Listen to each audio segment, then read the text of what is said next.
Selamat datang kembali di channel kami. Kali ini kita akan membahas tentang sejarah singkat Laksamana Cheng Ho. Namun sebelumnya, jangan lupa dukung terus channel ini, dengan like, subscribe, komen dan tekan lonceng, agar kamu tidak ketinggalan video kami selanjutnya.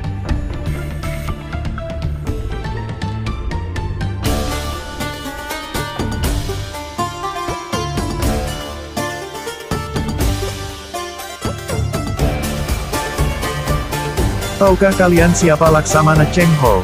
Laksamana Cheng Ho adalah laksamana penjelajah dengan armada kapal terbanyak sepanjang sejarah dunia yang pernah tercatat. Pelayaran Cheng Ho ke Samudra Barat, disebut juga pelayaran Khazanah, atau pelayaran harta, adalah 7 ekspedisi maritim armada laut Kekaisaran Cina Tiongkok yang dipimpin oleh Sang Laksamana. Berbagai catatan sejarah mencatat perjalanan Sang Laksamana, baik tempat yang dikunjungi serta berbagai penemuan catatan bersejarah selama melakukan ekspedisi. Majalah berita mingguan Amerika Serikat, Time menempatkan Laksamana Cheng Ho sebagai orang terpenting ke-14 dalam milenium terakhir.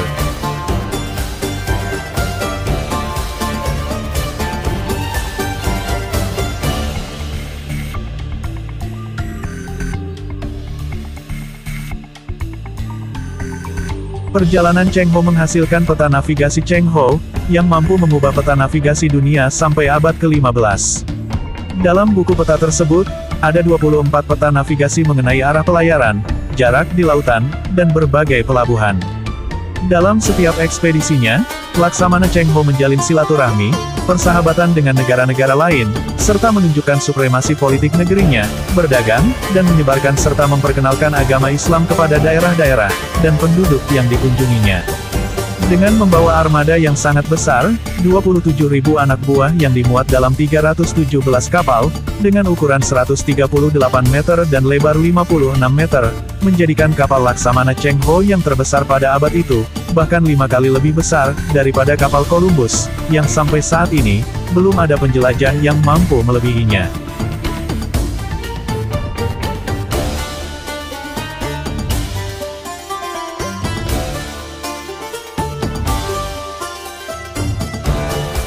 Laksamana Cheng Ho pun dikenal sebagai pemimpin yang arif dan bijaksana, mengingat dengan armada sebegitu besar, ia dan anak buahnya tidak pernah menjajah daerah manapun tempat armadanya merapat. Laksamana Cheng Ho lahir di Yunan pada tahun 1371, dengan nama Ma He, keturunan suku Hui, suku minoritas di China yang mayoritas beragama Islam. Saat Yunan direbut oleh dinasti Ming, dan para pemudanya banyak ditawan untuk dikebiri, termasuk Cheng Ho yang saat itu berusia 12 tahun, lalu kemudian dijadikan abdi Pangeran Sudi. Cheng Ho lalu menjadi Kasim, dengan pangkat Direktur Agung di Direktorat Pelayan Istana, sebuah departemen yang didominasi Kasim, dan setelahnya menjadi penasihat Pangeran Sudi, di mana kelak menjadi Kaisar Yongle, dan diberi marga Cheng. Sejak saat itu, ia dikenal dengan nama Cheng Ho.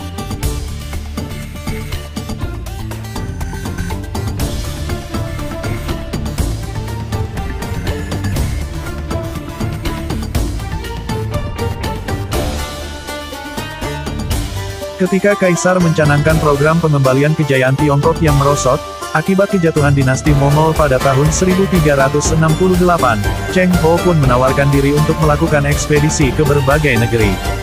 Sempat kaget sekaligus terharu mendengar permintaan yang tergolong nekat itu, Kaisar akhirnya mengizinkannya, dan dari situlah awal penjelajahan Cheng Ho. Pada tahun 1405, armada China memulai pelayaran di bawah komando Laksamana Cheng Ho. Wilayah Asia Tenggara, yaitu Semenanjung Malaya, Sumatera, dan Jawa, merupakan pelayaran pertama Cheng Ho.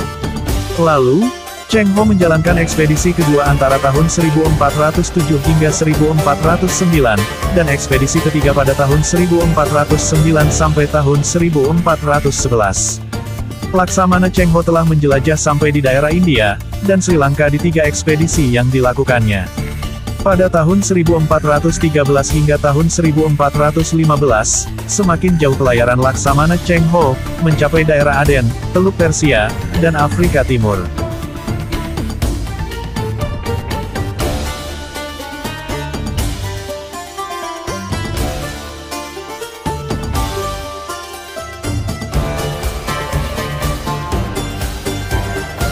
Ekspedisi maritim Cheng Ho sempat terhenti setelah pelayarannya yang ke-6, pada tanggal 14 Mei tahun 1421, Kaisar Yongle memerintahkan penghentian sementara pelayaran. Pada tanggal 12 bulan Agustus tahun 1424, Kaisar Yongle meninggal dunia.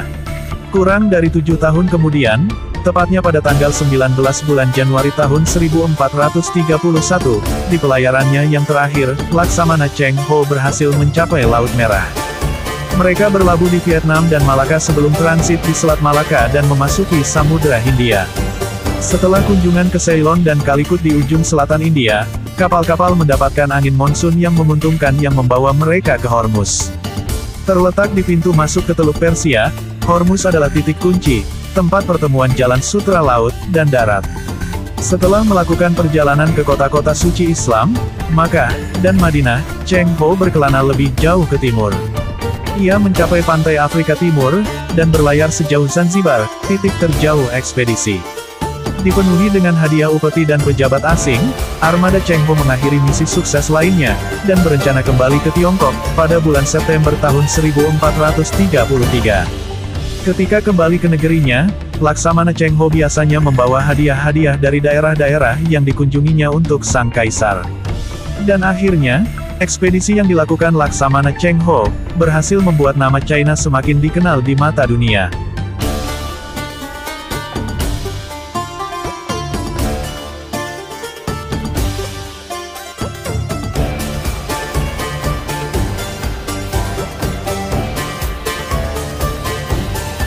Selama 7 kali ekspedisinya, Laksamana Cheng Ho selalu mengunjungi Indonesia. Salah satu buktinya adalah, ketika ia berkunjung ke Samudera Pasai, dan memberikan lonceng cakradonya kepada Sultan Aceh, yang kini masih tersimpan di Museum Banda Aceh. Pada 1415, Laksamana Cheng Ho juga berlabuh di Muara Jati, Cirebon, dan menghadiahi beberapa barang khas Tiongkok kepada Sultan Cirebon. Salah satu pemberiannya, adalah piring bertuliskan ayat kursi yang masih tersimpan di Keraton Kasepuhan Cirebon. Bukti lain adalah, kelenteng Sampokong, serta patung yang disebut Mbah Ledakar Juragan Dampo Awang Sampokong. Pada masa pemerintahan Raja Wikramawardhana, Laksamana Cheng Ho juga pernah mengunjungi Kerajaan Majapahit. Di Indonesia, pengaruhnya dalam penyebaran Islam pun dapat dilihat dari Masjid Cheng Ho, yang ada di Surabaya, Palembang, Malang, dan beberapa daerah lainnya.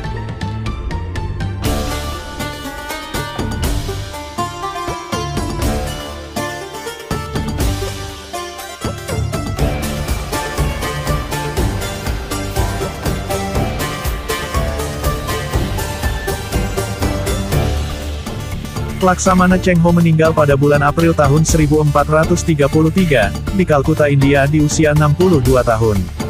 Banyak versi pendapat tentang makam Laksamana Cheng Ho. Ada yang berpendapat bahwa, saat menghembuskan nafas terakhirnya di dalam perjalanan pulang, dan sehingga Laksamana Cheng Ho dimakamkan di laut. Lalu sebuah makam simbolis yang berisi topi dan pakaian Laksamana Agung dibangun tepat di luar Nanjing, kawasan New Sousan, dan makam tersebut masih bisa dikunjungi hingga kini. Pendapat lain mengatakan bahwa jenazah Laksamana Cheng Ho dimakamkan di Nanjing. Hal ini diyakini oleh dua sarjana dinasti Ming, Mo Xiangzi dan Wang Xidou dalam karya mereka Catatan Kabupaten Sangyuan dan Kabupaten Jiangning menunjukkan bahwa makam Cheng Ho terletak di Bukit New Shou Nanjing. Selaras dengan kedua sarjana ini, sarjana Perancis Paul Pelliot dan Usman Effendi pun membenarkan bahwa makam Cheng Ho terletak di kompleks pemakaman di Nanjing. Pendapat lainnya mengatakan bahwa makam Cheng Ho terdapat di Semarang dikemukakan oleh Zheng Yijun, seorang sarjana dari Cina. Ia berpendapat bahwa Cheng Ho wafat di Calicut, India. Dalam perjalanan pulang, armadanya singgah di Jawa. Berhubung panasnya hawa di kawasan tropis, adalah mustahil untuk memelihara jenazah Cheng Ho dalam waktu lama agar dapat dikuburkan di Cina. Maka jenazah Cheng Ho dimakamkan di Semarang, Jawa Tengah. Beberapa pendapat juga menyebut bahwa jenazahnya dikuburkan di daerah Semarang, dan hanya rambut dan pakaiannya saja yang dibawa ke China pada Juli tahun 1433.